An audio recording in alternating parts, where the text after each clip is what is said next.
Let's go. It's your back, it dey keep passing. It dey bring out the best thing. I dey feel your recipe.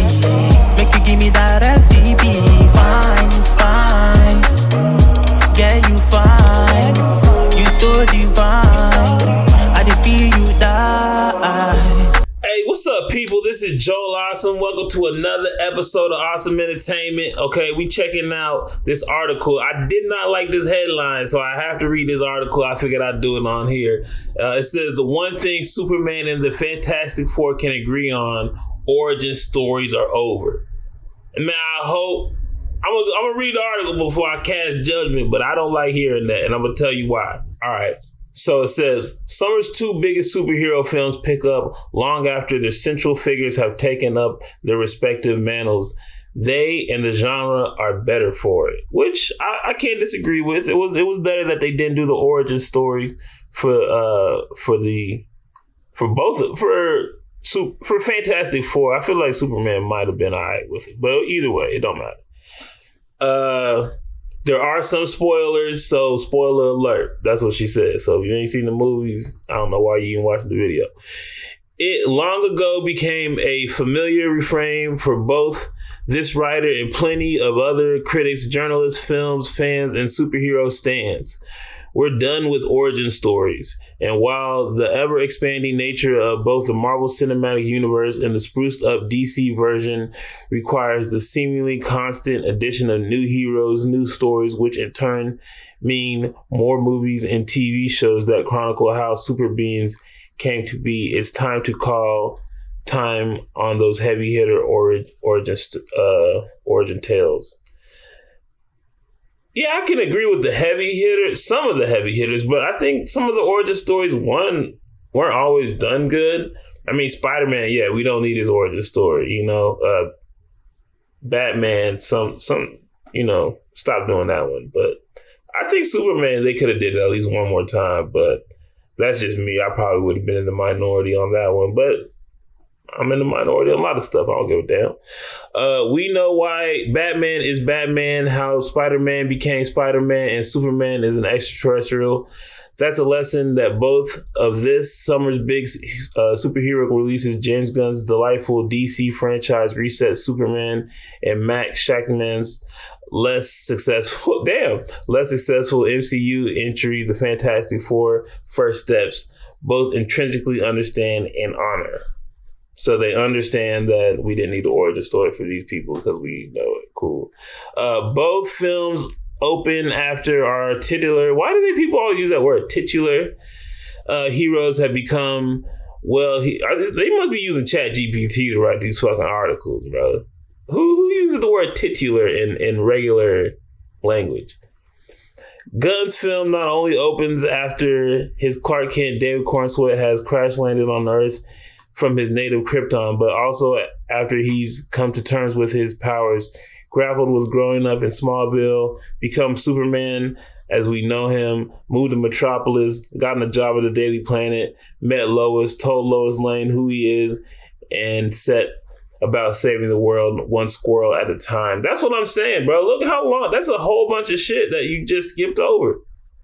Like, that's a whole bunch of shit you just skipped over, bro. I think sometimes some of the origin stories could have been different. Like, they could have focused more on him growing up in Smallville and how he actually learns how to use his powers. And they could have showed his powers on a greater display than just putting a bunch of fucking characters in the movie. We could have, you know, got to know Superman a little bit more without seeing his planet explode. But we could have seen him get the job at Daily Planet, meet some people. Like, that'd be cool to focus on some of that stuff. That's a tremendous amount of ground to cover and more than enough for its own film. Or as we've seen over the past 87 years, the hero has been in the zeitgeist more than enough for multiple films, TV series, shorts, radio plays, even musicals, and a little thing called comic books. And it's simply not required anymore. Jumping into the Superman story in media's rest doesn't mean that we're robbed of enjoying the building blocks of how something came to be, but that we get to enjoy the story from a different starting point. Seeing how Lois Lane, Rachel Brosnahan in Gunn's film reacts to discovering that Clark Supes are the same person, that's not nearly as interesting or refresh as watching her grapple with the dichotomy over and over in different situations.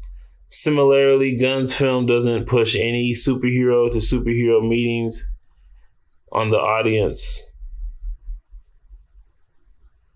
Are you serious? There was nothing but superheroes at superheroes meeting. What? Instead, when Superman joins a fight alongside the so-called Justice Gang, we get to observe relationships that are already in place. What a relatively small touch. Hey, these people know each other. That pays off big time. I don't think it does. To me, it was a bunch of the end of the story, not the beginning of the story. So how you met these people and your relationship to these people doesn't make any sense. How are they able to kill a kaiju in front of Superman? And he's like, yo, I was trying to keep that thing alive and do this in a peaceful way. And they're like, well, fuck you. And he's like, all right, bet. Like, that doesn't even make any sense. Like, Superman's like, bro, I'm in charge. Like, you don't get to do shit like that. Like, I don't understand what is his relationship with Guy Gardner, where Guy Gardner can just fucking punk the fuck out of him and he not say shit about it. Like, I want to know that. How did these dudes meet? Is he scared of this dude? How strong is Guy? Reads the Batman.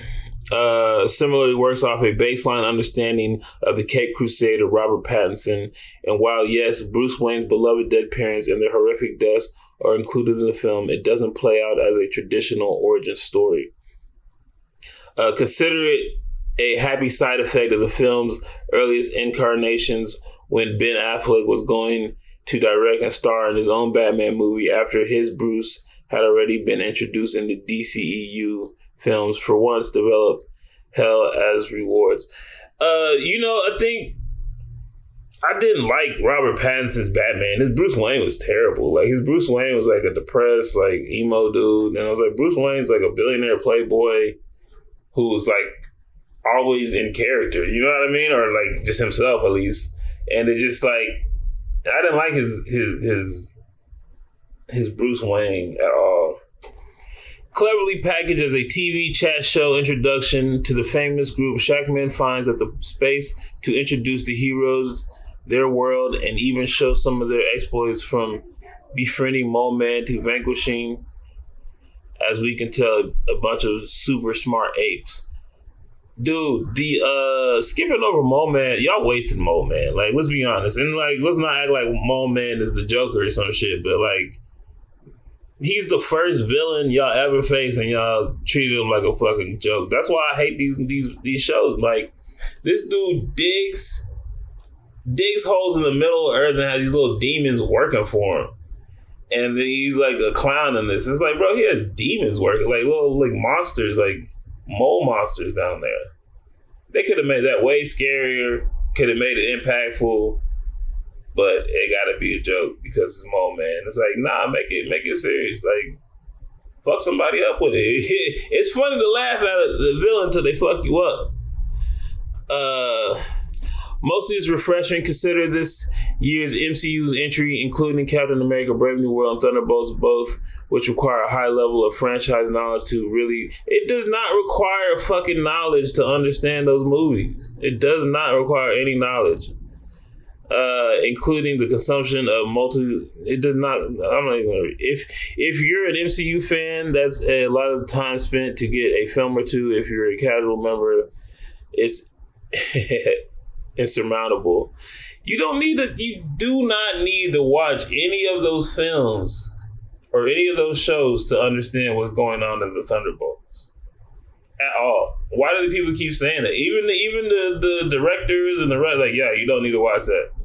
And then people still complain that you have to watch it. I don't get it. Like, why even ask, do we need to watch it? No, you don't need to watch it. Well, they're making us watch all these films. You don't have to watch it. You do not. If you can't understand what was going on in Brave New World or Thunderbolts without watching the other shit, then you're just slow. That's all it is. And it's okay. We'll get you some help. But my thing with this article is it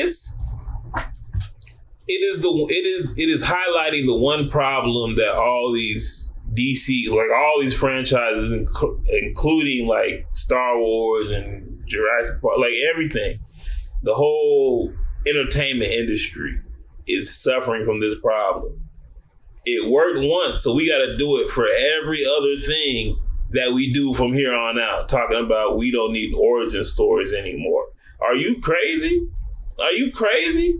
Just because we didn't need it for this situation or that situation doesn't mean we don't need origin stories anymore. Stop saying that, because these stupid executives just keep doing that, and then they're just gonna go with everything they do.